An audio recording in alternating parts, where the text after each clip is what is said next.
बबुआ बिहारी के जितना दर्शक देखा तनी सभी लोग के हाथ जोड़ के निहोरा बा, विनती बा, प्रार्थना बा कि हमने के अभियान चल रहा बा अश्लीलता मिटाई।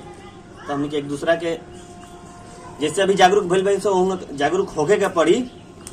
ये चीज के ध्यान रखी कि कोई के बेटी बहन माई तो गाना ना आवे, नाम धके तो खास करके ना आवे।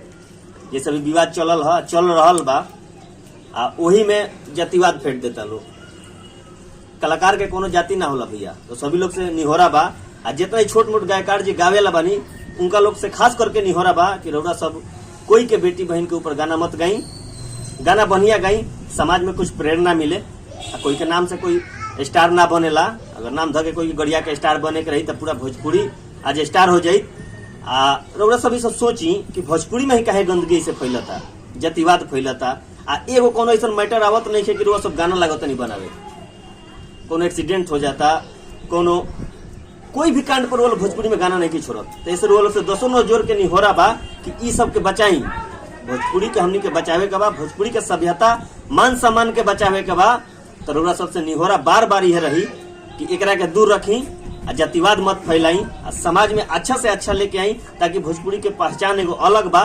भिखारी ठाकुर चाचा से हमनी के भोजपुरी के मान सम्मान बा, महेंद्र मिश्र चाचा जी से भी जान पहचान बा, भोजपुरी के अच्छा एगो मुकाम मिलल बा। तो रउरा ए सभ्यता के रउरा सब बरकरार रखी।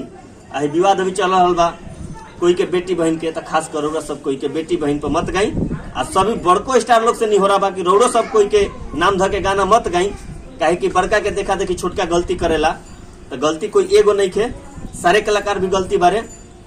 तो रउरा लोग से हम बार बार ये निहोरा करें कि जातिवाद मत फैलाई, ऐसे दूर रही, गाना अच्छा अच्छा बनाई, ताकि भोजपुरी का हमनी का अलग पहचान होके। रउरा सब सोची भोजपुरी में ही काहे ऐसे होता, बॉलीवुड हॉलीवुड साउथ में काहे नहीं सब होता। तो हमनी का सोच वहां नहीं जात जहाँ सोचे के चाहे।